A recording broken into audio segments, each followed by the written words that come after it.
創世記 5장 24절의 말씀이 되겠습니다. 今日の御言葉は創世記5章の24節になります。 제가 먼저 읽겠습니다. 에녹이 하나님과 동행하더니 하나님이 그를 데려가심으로 세상에 있지 아니하였더라. エノクは神と共に歩んだ。神が彼を取られたので彼はいなくなった。 아멘. アメン。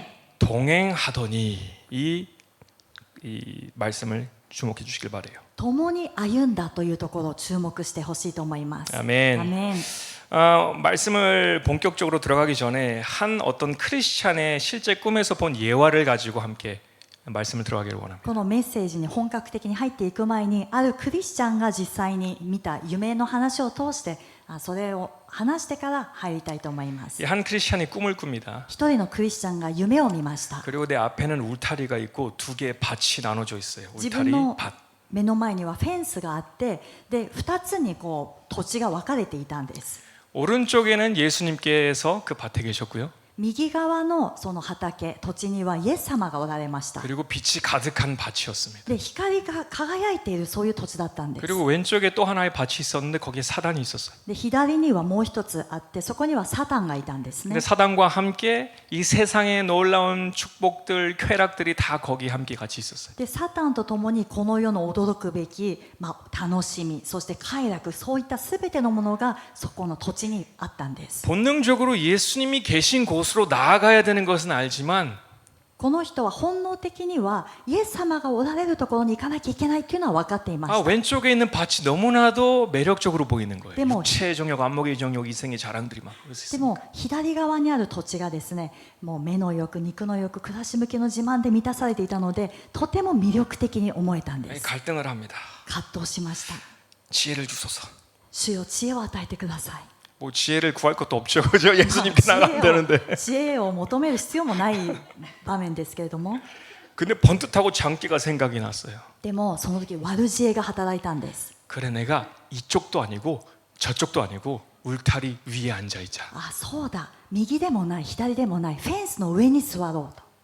그 울타리 위에 내가 앉아 있으면 예수님을 완전히 떠나는 것도 아니고 세상도 즐길 수 있으니까. でフェンスの上に座ってたらイエス様から完全に離れるわけでもないし、でもこっちはこの世の楽しみも味わうことができる。 그 기발한 생각이 난 것에 대해서 너무나도 뿌듯해하면서 울타리에 앉아 즐거워하고 있었습니다. でこの奇抜な思いを持って、本当にいい思いだなと思ってフェンスに座って楽しんでいました。 그런데 오른쪽에 계신 예수님의 표정이 좋지가 않아요. でも右 슬퍼하세요. 側におられるイエス様の表情が良くないんです。 그리고 시간이 지나면 지날수록 그 빛과 영광이 점점 어두워지는 것을 경험합니다. そしてイエス様の顔が悲しそうな顔をしていて、時間が経ってば経つほど光がだんだんなくなって、その栄光が消えていったんですね。 나중에는 완전한 어둠 속에 갇히게 돼요. で最後には完全な暗闇になってしまいました。 그는 당황을 해요. 예수님, 저는 주님을 버리지는 않았어요. で彼は困惑したんです。イエス様、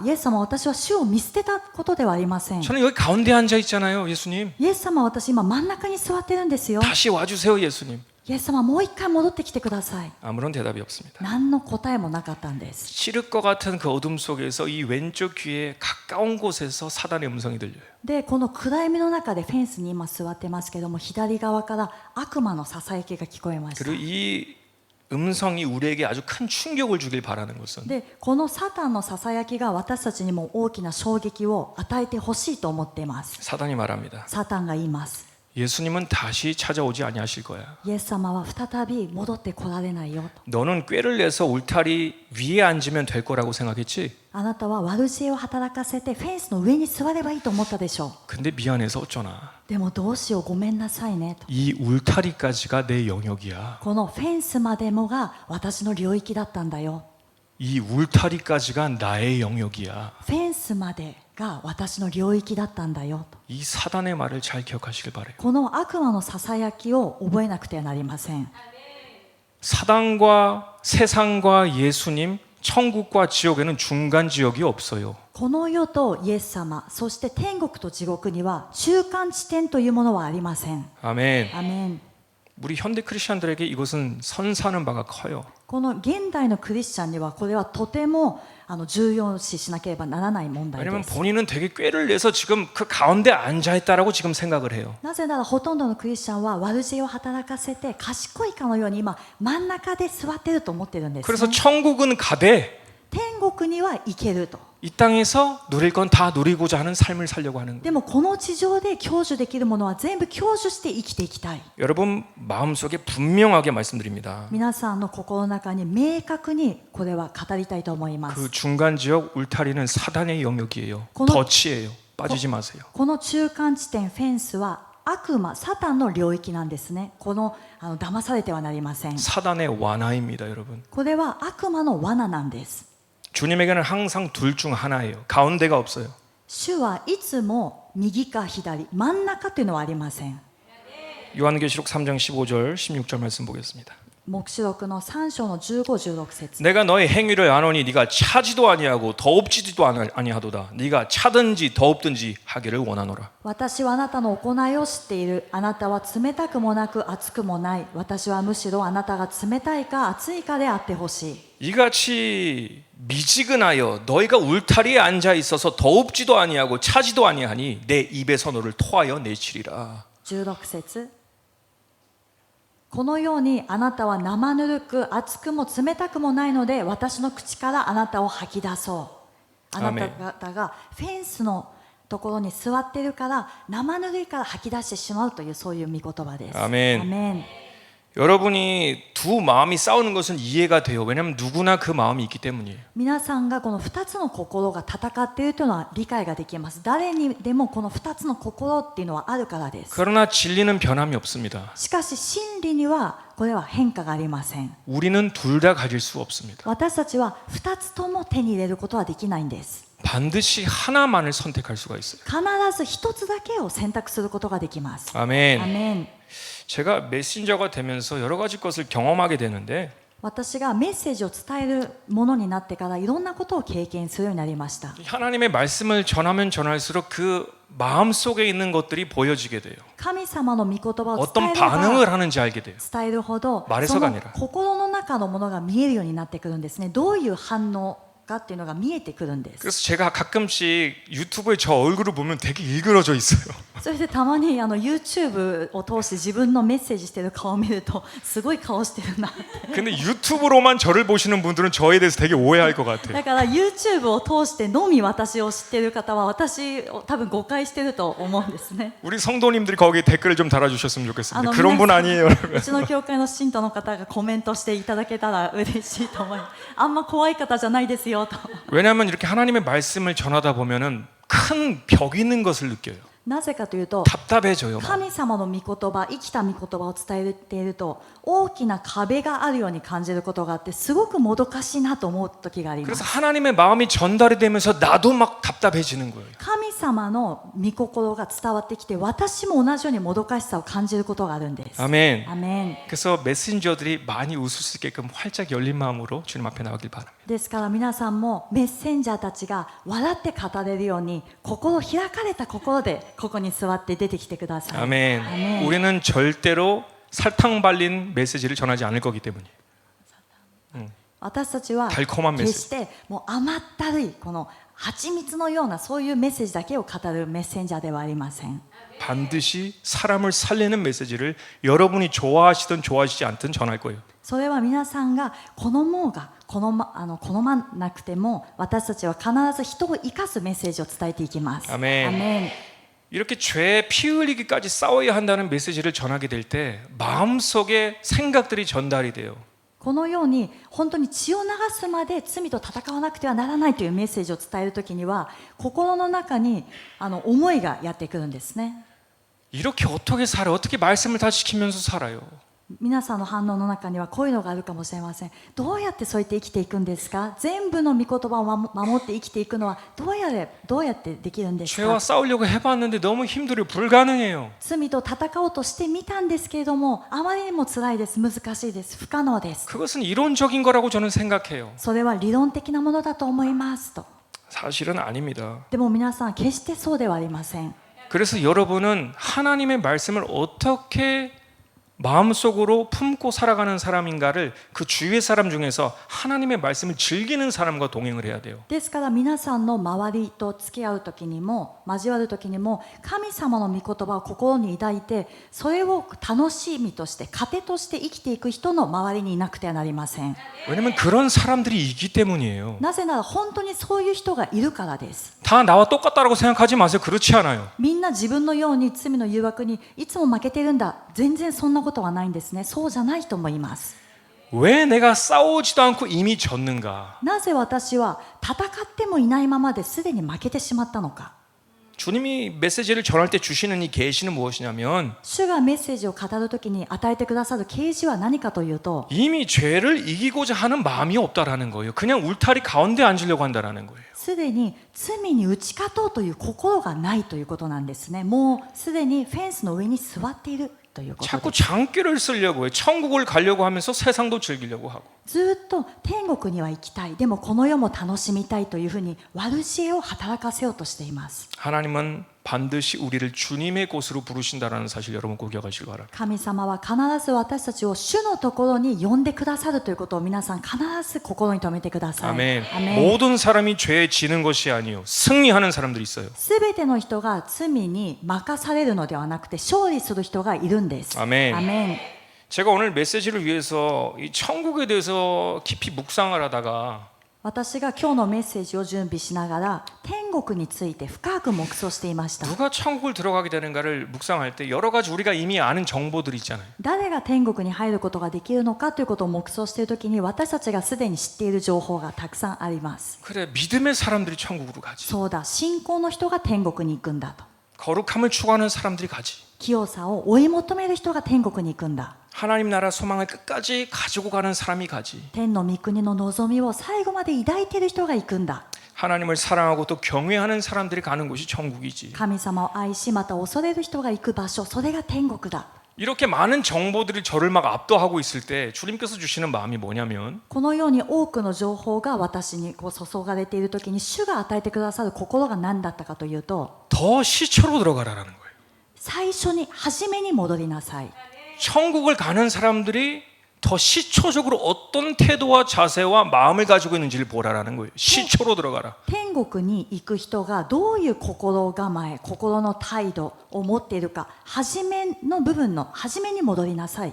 우리가 지금 가지고 있는 이 성경, 계명, 율법이 있기 전의 시기로 더 시초로 들어가라는 거예요. 私たちが今持っている聖書、律法、戒め、これがある前の時代に戻りなさい。 하나님을 사랑하는 것과 경외하는 것이 무엇인지도 잘 모를 때에 더 시초로 들어가라는 거예요. 神様を愛すること、神様を恐れること、これがどういうことなのかもまだわからない時、その初めに戻りなさい。 더 올라갔어요. 인류의 가장 기초, 시초로 돌아갔어요. この人類の最も最初の部分、初めの部分に戻ってみました。 그리고 만나게 된 것이 바로 이 에녹이라는 사람이에요. そして出会ったのがこのエノクという人物だったんです。 에녹은 아담의 7번째 손자입니다. このエノクはアダムの7番目の孫です。 7대 손이죠. 7번째 그 손자라기보다는 7대 손. 7番目というか7代目の孫という子孫になります。 유다서 1장 14절 앞부분만 보시면 ユダの1章の14節 거기 보시면 아담의 7세 손 에녹이라는 것이 있어요. アダムから7代目のエノクもと書いてあります。 그러니까 인류에 많이 올라갔죠. 시초로 돌아간 것이죠. ですからもう人類の初めのところに戻ったと言えます。 이 에덴 동산에서 죄를 짓고 이제는 에덴 동산에서 쫓겨난 다음에 사람이 낳은 인간 중에 가장 먼저 하나님이 계신 곳으로 죽지도 않고 들림을 받은 사람이 바로 에녹이에요. エデンの園で生まれて、そして罪を犯したから追い出されてから、人間の中で死を見ることなく主の身元に引き上げられた初めての人物がエノクだったんです。 오늘 저와 여러분이 천국에 대한 하나님의 어떤 계시적인 깨달음을 받길 바라는 것은 今日ですね、皆さんと私が天国についての本当に主からのこの啓示を受けたいと思うのは、 우리가 이미 알고 있는 천국에 가는 사람들에 대한 목록들이 있잖아요. 그죠? 私たちがもうすでに知っている天国に行ける人のこのチェックリストがありますね。 천국은 이런 사람이 가는 것이야. 天国はこういう人が行く場所だよと、 이런 자질을 가지고 있는 사람들이 가는 곳이야. こういう本質的なそういう性質を持った人が行ける場所だよ。 이런 목록들을 체크해야 돼라는 그런 기준조차도 잠깐 가려놓고 そういうあるチェックリストがあったら皆さんそれをちょっとしまってください。 더 시초로 들어가 보길 바랍니다. 사랑이- 에녹이 왜 하나님께 들림을 받게 됐는가?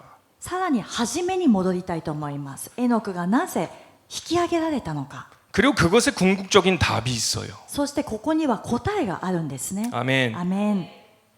에녹을 하늘로 끌어올리시는 하나님의 행동으로 우리에게 말씀하시고자 하는 것이 무엇인가? 그 메시지가 뭔가? エノクが引き上げられたことによって神様が私たちに伝えようとしておられるメッセージは何なのか。 그리고 더 나아가서 천국이라는 곳은 궁극적으로 어떤 곳인가? 지옥이라는 곳은 궁극적으로 어떤 곳인가? そしてさらに出ていて天国とは結局どういうところなのか、地獄とはどういうところなのか。 오늘 배울 것이 많으니까 여러분 마음을 열고 집중해 주시길 바래요. 今晩もう学ぶことがたくさんあるので皆さん心を開いて集中してください。 아멘. アメン。 창세기 5장 24절 다시 한번 읽겠습니다. もう一度創世記5章の24節。 에녹이 하나님과 동행하더니 하나님이 그를 데려가심으로 세상에 있지 아니하였더라. エノクは神と共に歩んだ。神が彼を取られたので彼はいなくなった。 아멘. アメン。 하나님이 데려가시는 사람이 어떤 사람인가? 하나님과 매일과 같이 동행하는 사람이다라는 것을 여러분 기억하시길 바래요. 神様が取られる人、引き上げられる人はどういう人なのか。それは神様と毎日共に歩む人だということを心に留めてください。 아멘. 여러분 마지막 때 휴거를 우리가 기다리잖아요. 皆さん終わりの時代の景気を私たち待ち望んでいますね。 예수님께서 여러분을 휴거의 때에 에녹처럼 들어 올리시려면 여러분이 어떤 준비를 해야 되냐? 궁극적으로는 매일과 같이 예수님과 동행하는 삶을 살아야 돼요. 皆さんがその景気の時にイエス様に引き上げられたいと思うならばどういう生き方をすればよいのかというのは答えは毎日エノクのように主と共に歩まなくてはならないということなんです。 아멘. アメン。 이것이 모든 시초예요. これが全ての始まりなんですね。 우리가 신약 용어로 들어가 보게 되면 우리가 잘 아는 단어들이 많이 나와요. 私たちがこの新約用語を見ていくとよく知っている言葉がたくさん出てきます。 그래서 에녹에 대해서 히브리서 11장 5절은 신약 성서이기 때문에 이렇게 말해요. このエノクについてヘブルの11章の5節このように書いてあります。 믿음으로 에녹은 죽음을 보지 않고 옮기웠으니 하나님이 저를 옮기심으로 다시 보이지 아니하니라. 저는 옮기우기 전에 하나님을 기쁘시게 하는 자라 하는 증거를 받았느니라. 信仰によってエノクは死を見ることのないように移されました。神に移されて見えなくなりました。移される前に彼は神に喜ばれていることが証しされていました。 이렇게 오늘 우리가 말하는 하나님과의 동행을 신학 용어로 표현하게 되면은 믿음으로 살았다라는 것과 この私たちが神様と共に歩んだということを新約用語で見るならば信仰によって信仰を持って歩んでいたということができます。 그리고 하나님을 기쁘시게 하는 삶을 살았다라는 거 똑같은 말이에요. 그러나 하나님께서 우리에게 오늘 말씀하시고자 하는 것은 시초로 돌아가라는 거, 시초의 의미로. そしてその信仰によってというのは神様を喜ばせる生き方をしていたということはこれはイコールになるんですけども、今日神様が私たちに語られたいことは初めに戻りなさいと。 그래서 동행이라는 글자에 우리는 집중을 할 것입니다. 共に歩むということを私たちは注目したいと思います。 아멘. アメン。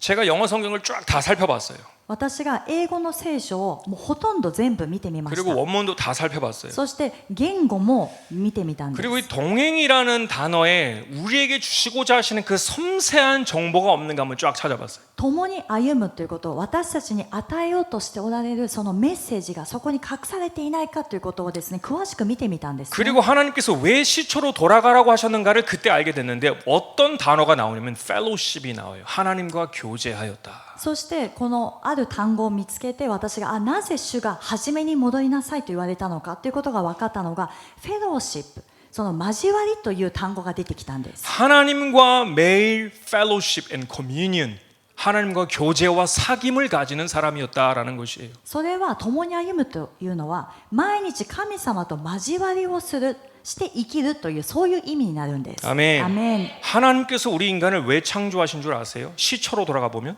初めに戻ってみると皆さん神様がなぜ私たち人間を創造されたか分かりますか？ 천국이 누가 들어가는 곳인 줄 아세요, 여러분? 皆さん 시초로 들어가 보면 初めに戻ってみると天国には誰が入るのか分かりますか？ 하나님과 교제하는 사람들이 들어가는 곳이에요. 天国には神様と交わりを持つ人が入る場所なんです。 성전에 나오는 사람들이 무엇을 해야 되는 줄 아세요? この神殿に出てくる人は何をするべきなのか分かりますか？ 아버지의 집은 기도의 집인데 기도의 집이 뭘 의미하는 줄 아세요? 하나님과의 교제예요. 父の家は祈りの家だ。その祈りの家というのは何を意味するか。これは交わりを意味しています。アメン。アメン。 하나님의 형상을 담고 우리가 창조되었다는 것은 뭘 의미하는 줄 아세요? 神様の見姿、神様の姿に似せて私たちが創造されたというのは何を意味している 그 と思いま 어떤 すか？ 피조물보다도 하나님과 자유로운 교제가 허락되어졌다라는 것이 바로 하나님을 담고 태어난 피조물이 된다라는 것입니다. 他の被造物とは異なって私たちが神様に似た姿として作られたのは神様と交わりを持つことができるようにとしてこのような姿で作られたんです。 여러분이 오늘 집중해야 되는 것은 내가 하나님과 교제하는 삶을 살았는가예요.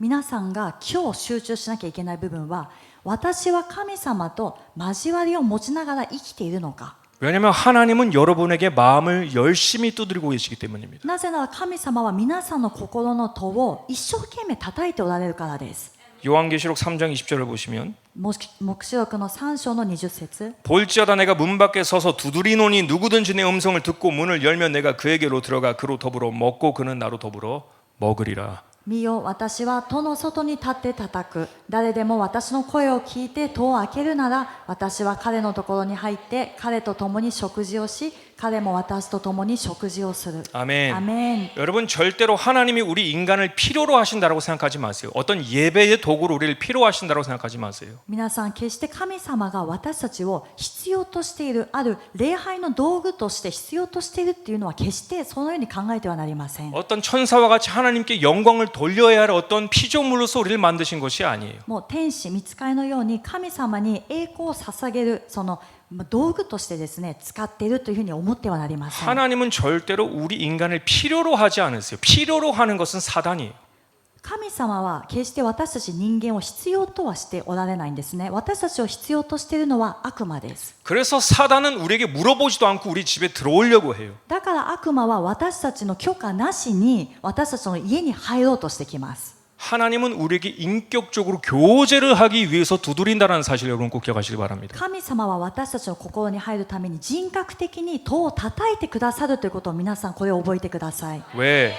교제가 목적이기 때문이에요. なぜなら 우리 집에 들어와야 되는 것이 중요한 것이 아니라 우리와 교제하기를 원하신다라는 거예요. なぜなら強制的に私たちの心に入るのが神様の目的ではなくて私たちと交わりをすることが神様の目的だからです。アメン。アメン。 그래서 우리는 하나님을 어떻게 모시고 사느냐에 따라서 이게 극단적으로 갈려지게 돼요. 私たちは神様をどのように迎えて生きているかでこれはもう極端で分かれていくんですね。 우리 수레바퀴의 삶 말씀을 보고 기도하는 것이 의무가 되고 일이 되게 되면은 늘 짐이 많아져요. 私たちが車輪の生活、祈る生活、これが義務としてなってしまうならばいつも重荷が増えていくんです。 왜냐면 난 자꾸 천국 가야 되는 그 체크리스트를 체크하려고 하니까 이거 해야 되고 저거 해야 되고 그러다 보니까 더 짐이 되는 거예요. なぜなら自分はただ単に天国に行くためのチェックリストにチェックを入れたいからこれやってあれやってどんどんやると疲れていって重荷が増えていくんで 그럼 す。 항상 그 울타리 가운데 앉아 있으려고 할 거예요. そしたら疲れたらどんどんそのフェンスの上に座ろうとするんです、ね。 하나님께로 더 가려고 하면은 더 일이 많아지니까 그냥 그 가운데 앉아 있는 거예요. 편하게. 神様の方に行こうとしたらもっとチェックリストが増えそうだから楽にフェンスの上に座ろうと。 하나님과 교제하는 것이 우리의 목적이 되게 되면 수레바퀴 삶이 상당히 바뀌어지게 됩니다. でも神様と交わりを持つということが私たちの目的に変わるとこの車輪の生活がガラッと変わっていきます。 아멘. アメン。 저는 하나님의 말씀을 볼 때마다 나에게 주시는 음성이라고 생각하면서 들어요, 항상. 私は神様のその御言葉を聞くたびに私に与えてくださる神様の御声だと思って聞くんですね。 내가 만약에 하루에 3장씩 꼭 읽어야 되는 일이라고 생각하면 그것보다 힘든 일이 없을 거예요. でも例えば私は一日に何章必ず読むというのをそうリストとして作っているならばそれはだんだん苦しくなっていくかもしれません。 그 말씀을 읽으면서 아 나에게 주시는 음성이구나라고 생각하게 될 때 막 힘이 되고 고맙고 감사하게 돼요. でもその御言葉を読みながら私に与えてくださる御声なんだと思って読むと本当に力になって楽しくなって感謝が生まれます。 아멘. アメン。 나를 혼자 두시지 아니하시고 나를 인도해 주시거나 오늘도 나에게 말씀해 주시는구나. 얼마나 기쁜지 몰라요. 私を一人にすることなく今日も私を導いてくださるんだ。それがどんなに喜ばしいことで感謝のことか分かりません。 아멘. アメン。 우리가 시편 119편 47절에 또 49절까지의 사람이 되어야 될 줄 믿습니다. 私たちは詩編の119編の47節からのこういう人になるべきだと思います。 나의 사랑하는 바 주의 계명을 스스로 즐거워하며 私はあなたの仰せを喜びとします。それは私の愛するものです。 또 나의 사랑하는 바 주의 계명에 내 손을 들고 주의 율례를 묵상하리다. 私は私の愛するあなたの仰せに手を差し伸べあなたの掟に思いを潜めましょ 이 말씀은 나의 곤란 중에 위로라. 주의 말씀이 나를 살리셨음이니라. う。どうかあなたのしもべえの御言葉を思い出してください。あなたは私がそれを待ち望むようになさいました。 아멘. アメン。 이 말씀을 내가 어떻게 보느냐에 따라서 나의 신앙생활이 달라지게 된다니까요. この御言葉を私がどういう見方で見ているかによって自分の信仰生活が変わってきます。 아멘. アメン。 이것을 나에게 주시는 말씀이라고 생각하기 시작하면 더 하나님께로 나아가려고 하는 내가 있어요. 그래요. 나에게 주시는 말씀이니까. 私に与えてくださる御言葉だというふうに思うならばさらに主に近づこうとする自分を発見することになります。アメン。 이것이 비결이에요, 여러분. 皆さんこれが秘訣なんです。 하나님과의 교제가 비결이에요. 神様との交わりが秘訣です。 아멘. アメン。 우리는 천국과 지옥에 대한 관심이 참 많습니다. 그리고 이미지하는 바들이 되게 많아요. 천국은 이렇고 저렇고. 私たちは天国と地獄への関心がとてもあってまた自分なりにイメージするんですね。天国はこうで地獄はこうだろうと。 그래서 우리가 천국에 대해서 생각할 때 요한계시록 21장 4절을 보통 많이 봐요. 이미지해요. 天国のイメージとしてはヨハネの黙示録の21章の4節をよく見るんです。 모든 눈물을 그 눈에서 씻기심에 다시 사망이 없고 애통하는 것이나 곡하는 것이나 아픈 것이 다시 있지 아니하리니 처음 것들이 다 지나갔음이로라. 彼らの目の涙をすっかり拭い取ってくださる。もはや死もなく悲しみ、叫び、苦しみもない。なぜなら以前のものがもはや過ぎ去ったからである。 그렇죠. 우리가 생각하는 천국의 모습이잖아요. 이미지잖아요. そうですよね。私たちが思い描くこの天国の姿だと思いま 근데 す。 천국의 본질적인 시초적인 의미는 3절에 있어요. でも天国の本質的な意味、初めの意味は3節にあるんです。 내가 들으니 보좌에서 큰 음성이 나서 가로되 보라 하나님의 장막이 함께 저희 거하시리니 저희는 하나님의 백성이 되고 하나님은 친히 저희와 함께 계셔서. その時私は御座から出る大きな声がこういうのを聞いた。見よ神の幕屋が人と共にある。神は彼らと共に住み、彼らはその民となる。また神ご自身が彼らと共におられて。 아멘. アメン。 천국의 시초적인 의미는 무엇이냐? 하나님께서 우리와 항상 함께 하신다라는 거예요. 그게 천국이에요. 天国の本質的な初めの意味は何かというと神様が私たちと永遠に共におられるというこれが初めの意味になります。 아멘. アメン。 천국은 하나님과 영원토록 교제할 수 있는 곳이 바로 천국입니다. 天国は神様と永遠に交わることができる場所、それがまさに天国なんです。 아멘. アメン。 즉 천국에 가는 사람은 하나님과 영원토록 교제를 원하는 자들이 가는 곳이 천국이에요. ですから天国に行ける人というのは神様と永遠に交わりを持ちたいと願っている人が行ける場所なんです。 아멘. アメン。 데살로니가 전서 4장 16절 17절 보시면 第一テサロニケの 4장 16, 17 4章の16、17。 주께서 호령과 천사장의 소리와 하나님의 나팔로 친히 하늘로 쫓아 강림하시리니 그리스도 안에서 죽은 자들이 먼저 일어나고 主は号令と御使いの頭の声と神のラッパの響きのうちにご自身天から下って来られます。それからキリストにある死者がまず初めによみがえり 그 후에 우리 살아남은 자도 저희와 함께 구름 속으로 끌어올려 공중에서 주를 영접하게 하시리니 그리하여 우리가 항상 주와 함께 있으리라 라고 次に 했습니다. 生き残っている私たちがたちまち彼らと一緒に雲の中に一挙に引き上げられ空中で主と会うのです。このようにして私たちはいつまでも主と共にいることになります。 아멘. アメン。 이게 천국이에요. これが天国なんです。 우리가 항상 주와 함께 있는 곳이 바로 천국이에요. 私たちがいつまでも永遠に主と共にいる場所、それが天国なんです。 아멘. アメン。 그럼 반면 지옥은 어떤 곳일까요? 반대겠죠. じゃあ反対に地獄はどういうところなのか、この反対になりますね。 하나님과 영원토록 분리되어진 곳이 바로 지옥이에요. 神様と永遠に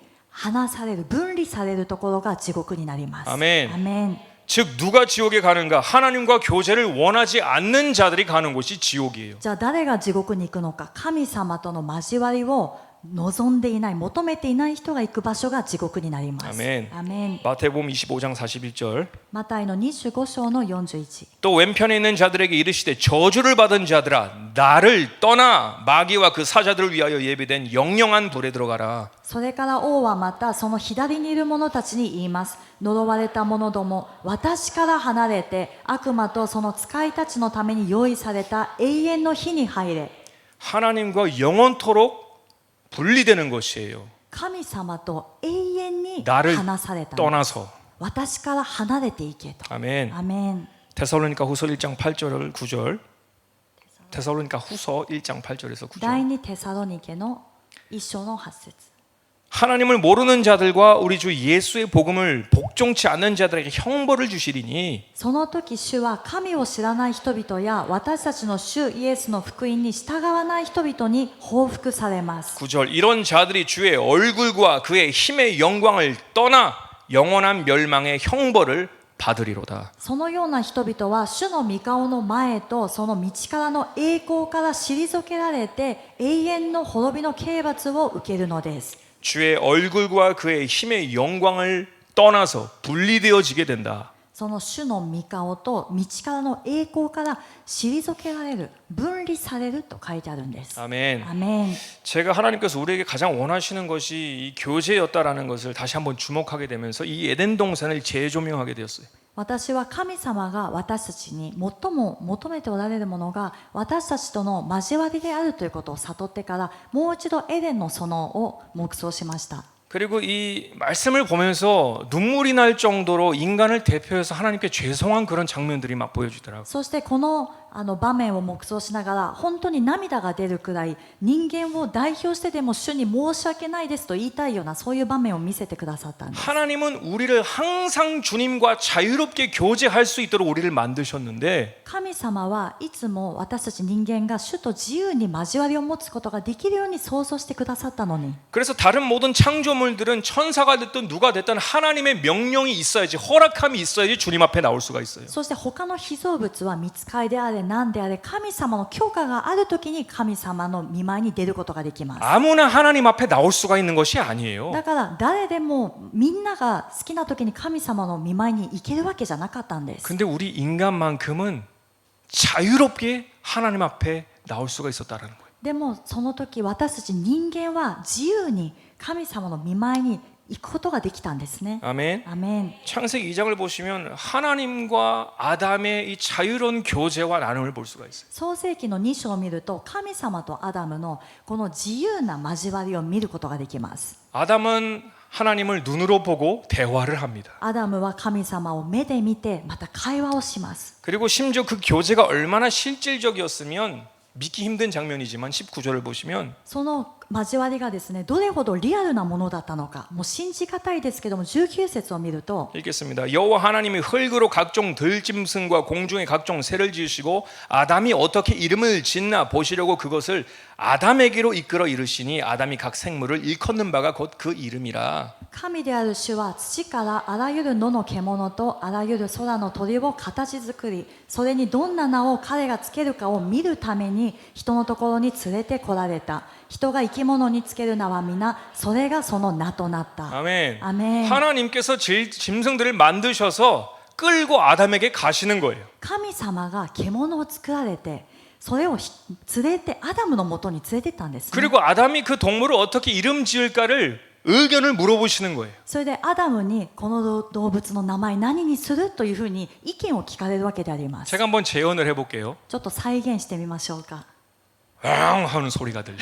わーんっていう声が聞こえたとしますね。 하나님께서 라이온을 데려오셨어요. 神様がライオンを引き連れてきました。 아담아, 이 동물은 어떤 이름이 잘 어울리겠느냐? アダム、この獣はどういう名前が似合うかな。 라용? ライオンはどうでしょうか。 근데 아담이 그렇게 이름을 지으면 그거를 그대로 수용하셨다라는 거예요.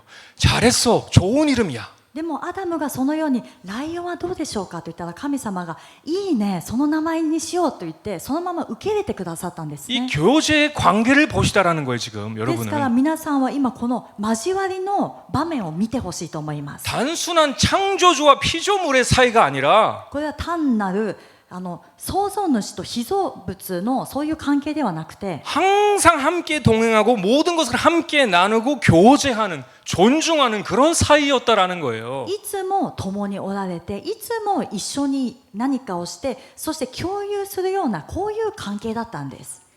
근데 어느 날 사고가 터져. 여러분 잘 아시는 でも 사고. 皆さんがよく知っている事件がありましたね。 에덴 동산 가운데 있는 선악과. 아까 울타리도 얘기했지만 가운데를 조심하세요. このエデンの園の真ん中、先ほどもこの真ん中のフェンスと言ったんですけど真ん中気をつけましょう皆さん。 하나님 쪽으로 가야 돼요. 가운데 가지 마요. 真ん中に行こうとしないで神様の方にも行っちゃってください。 선악과를 먹게 됐어요. 뱀의 꿰매에 빠져가지고. その蛇の誘惑にあって善悪の知識の木の実食べてしまったんです。 제가 생각해봤어요. 하나님은 여기서 뭐 하시고 계셨을까? 어디에 계셨을까? 私は思ったんですね。神様はこの時どこにおられたのか何をしておられたのかな。 아담과 그렇게 항상 교제를 하시던 그 하나님이 그 당시에는 어디를 가셨을까? あんなに共にアダムとおられた神様その当時その時間どこにおられたのかな。 그때 제 마음을 아프게 하는 것이 바로 창세기 3장 8절의 말씀이 눈에 확 들어오더라. その時私の心が痛くなるのが創世記3章の8節が目に入ってきたん 그리고 です。 하나님이 뭐 하고 계셨는지를 볼 수가 있어요. 神様が何をしておられたのかが分かります。 그들이 날이 서늘할 때 동산에 거니시는 여호와 하나님의 음성을 듣고 아담과 그 아내가 여호와 하나님의 낯을 피하여 동산 나무 사이에 숨은지라. そよ風の吹く頃彼らはその歩き回られる神である主の声を聞いた。それで人とその妻は神である主の御顔を避けて園の木の間に身を隠した。 하나님은 에덴 동산을 거니시면서 음성을 내고 계셨어요. 神様はエデンの園を歩かれながら声を出しておられたんです。 그리고 그 음성을 듣고 아담과 하와는 숨었죠. 근데 그 음성이 무엇인가? 神様の声を聞いてその声を聞いてアダムとエバは隠れたんですけどもこの声は何だったのか。 9절이에요. 9節 여호와 하나님이 아담을 부르시며 그에게 이르시되 네가 어디에 있느냐? 神である主は人に呼びかけ彼に仰せられた。あなたはどこにいるのか。 에덴 동산에서 선악과를 따먹고 있을 때 하나님은 뭐 하고 계셨는지 아세요?